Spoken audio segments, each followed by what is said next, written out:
Continue toast, Dr. Elvris Buckley.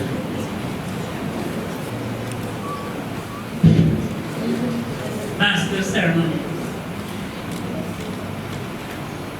The reverends in the house, including the Reverend Davis,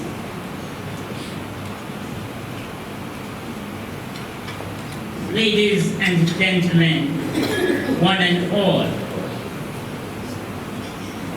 I have been told that you need to get home before 9 o'clock. So I will not take the risk of ad-libbing. I will make sure that I stick to the script. So, on behalf of my husband, Sonny, my brother, Reverend Dr. Roderick Hewitt, and his wife, Willette, we would like to extend the heartiest congratulations to Mr. and Mrs. Davis on the celebration of their 50th wedding anniversary. My task this afternoon is to speak on behalf of Mrs. Mary Davis, more lovingly known as Meg to her friends and colleagues. But I have to let out a little secret first. Are you aware of the fact that Meg is her maiden name? The M is for Mary. The E is for what, Meg? Elizabeth. And the G is for Gauze. So she's really Miss Gauze. But we call her Meg. M-E-G for Mary Elizabeth Gauze. So, Mr. Davis gave her the Mrs. Davis. But as a friend, I am going to talk about Meg. I first met Meg while she was working as guidance counselor at Christiana High School. At that time, she had completed her certificate in guidance at UWI. I was then teaching at Carlyle School. Together, we participated in an in-training guidance course hosted by Christiana High School and delivered by Peace Corps Mary Busnich. Remember those days, Meg? We remained in guidance until I entered administration at Knox Community College as vice principal. After she retired from Christiana, she joined the staff at the community college as guidance counselor for a period. So that is the journey, the working part of it now. As Christians and United Church members, Meg and I share a love for young people.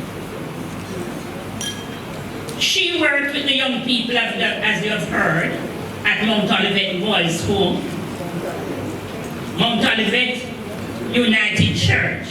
Well, she worked both with the Boys Home and with the United Church. But particularly with the young people at the United Church. While I worked with the young people at Pike, and boy, we had fabulous times. We prepared the young people for competition at the National Day of Fellowship. You remember those days? Yeah. Which was usually held at Andrews United Church. And Mount Olivet, as you have heard, Mount Olivet entered small group in music. And for some reason or other, Meg felt that I should be a part of it. So the young people from Mount Olivet journeyed to Pike, and Pike journeyed to Mount Olivet, and we had fabulous times together. And Mount Olivet young boys in particular and the group, they were entered for small group in music. And Pike was entered for the choir. And Mount Olivet is coming away with the first prize for small group. Remember those days? And Pike is coming away with the first prize for the choir. No. What did you say? Mount Olivet is coming away with the first prize for small group. No, I can't be contradicted on that.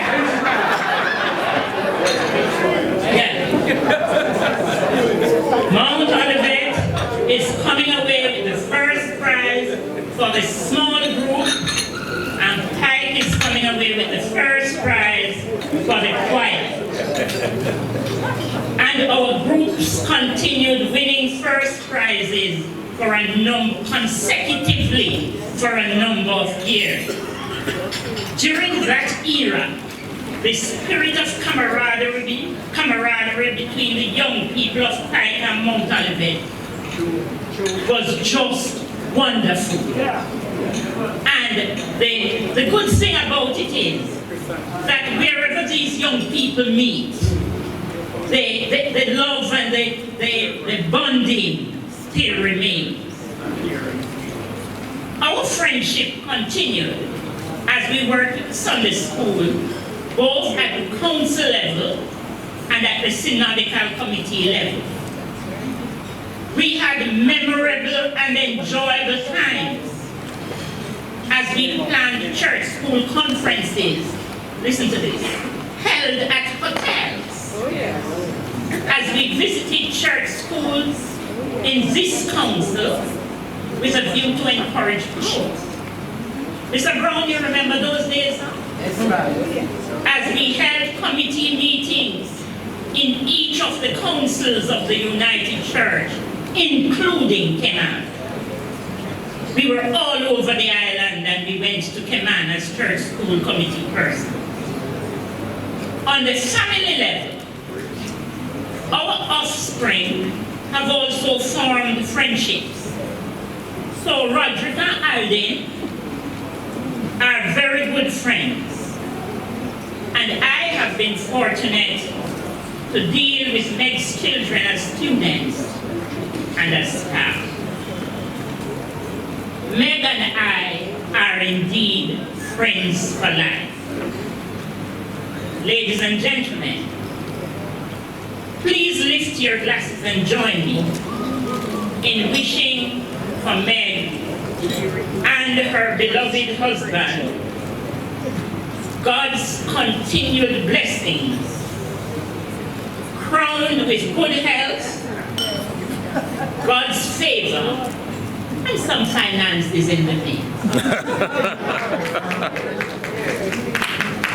To Meg, could you lift your glasses and say the same? Amen. Amen.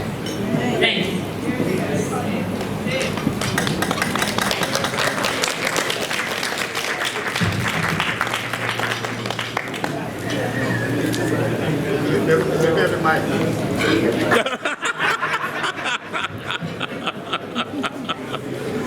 Thank you, Dr. Bosom. Amore Anderson. Thank you. Good evening, ladies and gentlemen. I came from a very far place, California. I just didn't want to miss this occasion. And I'm sure you want to hear from somebody who lived next door. Hello? Can I get a witness? Yeah. Everybody is saying this and saying that at the workplace and everything, but how about the person next door? Maybe that's a different version. And so here I am. I couldn't stay in California and send this message because I know everybody inside here wanted to know what happened with the neighbors. Hello? And so when I look at these two, all I can say, they are my role models. And when I say this, I'm not joking. I'm talking about living in America for 30-something years. And when I look back, I said to my wife, I said, there were some people in my life that affected my life so much that I have to go back to Jamaica to say thanks. I don't want to be like Jesus healed 12 lepers. And when he led them, healed them, one, is it 10? Yeah, thank you, 10. When he did that, one of the leper came back to say thanks. I don't want to be in the 9. I want to be the 1. And so I left America just to come to their home, just to say thanks. And so in America they talk about role models. If you play basketball, they talk about Michael Jordan is the role model. Charles Barkley said he don't want to be a role model. But I had the opportunity of having my next door neighbor who they were my role model. I didn't have to go too far. I got the impression that they had a blueprint to follow, while they were living their lives. It's as if they had a blueprint. And in the process of following that blueprint, they affected many lives. And I was one of them. And not only lives, but generations. Not only their generation they affected, but they also affected the younger generation. And I just believe that's a great legacy to pass on.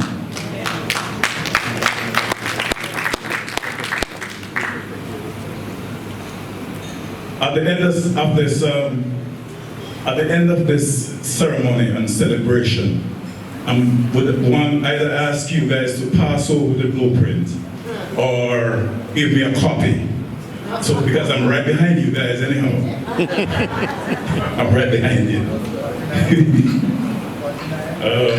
When I look at it, this evening I'm honored, really honored to be a part of this celebration. Finally, I want to say thank you from the bottom of my heart for setting a great example to me, my family, and my fellow young people, youth fellowship members at Mount Olivet. Thank you very much. Please join me in celebrating please join me to toast to these role models. Cheers. Thank you very much. Thank you, Mr. Anderson.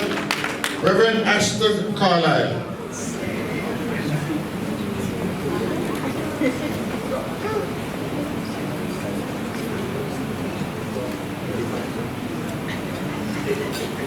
Perhaps love is like a resting place, a shelter from the storm.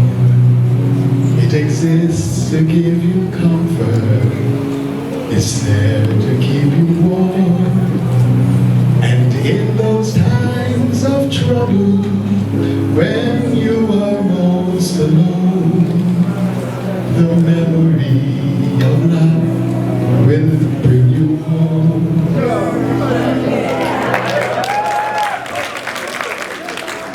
It is said that newlyweds become oldlyweds, and oldlyweds are the reasons that families work. I was not there 50 years ago. At that time I would not have yet entered the emotions of my parents. So I can't say much about your wedding day. But I can definitely speak about how your love and how your lives have impacted me and all my contemporaries. Reverend and Mrs. Davis, thank you. Thank you for modeling the tenacity of love in the midst of tough experiences. Thank you for teaching us to treat people as people and not as inconspicuous pieces of the scenery of life. Thank you for showing us how to be charitable concerning the faults of others, yet vigorously celebrating their virtues. Mr. and Mrs. Davis. Thank you. Perhaps love is like a window, perhaps an open door. It invites you to come closer. It wants to show you more. And even if you lose yourself and don't know what to do, the memory of love will see you through. Reverend and Mrs. Davis, thank you for showing us that the marriage vows can be kept. Thank you for modeling how a man ought to cherish a lady and how a lady ought to honor her man. Thank you for being exemplars of covenantal commitment to God and to each other. You have blazed a veritable trail, and we who look on are oh so inspired. So my prayer for you is the one that the Apostle Paul prayed for the Philippian church in chapter 1. Hear what he said. And this is my prayer, that your love may abound more and more in knowledge and depth of insight, so that you may be able to discern what is best and may be pure and blameless for the day of Christ, filled with the fruit of righteousness that comes through Jesus Christ to the glory and praise of God. Perhaps love is like the ocean, full of conflict, full of pain, like a fire when it is cold outside, or thunder when it rains. If I should live forever and all my dreams come true, my memory of love will be all of you.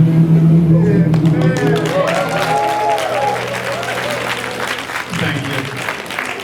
Congratulations. 50 years of marriage. Won't you raise your glasses? To the Davises. Yeah. Thank you, Reverend Carlyle. Those of us who drive are always wary of the police, the presence of a policeman. For simple things, you change lane without using your turn signal, your signal, you can be pulled over. You have a broken tail light that you're not aware of, the policeman can pull you over. It was driver home committed a slight traffic infraction. The police started chasing him. But for some reason he did not stop. After several miles, he decided to stop. The policeman went up to him and he said, "Listen, sir, I'm going to be off duty in the next 15 minutes. So if you can give me a good reason why you did not stop, I will let you out, I will give you a ticket." He said, "Officer, to be honest with you, 2 weeks ago, my wife ran off with a policeman, so I thought you were bringing her back."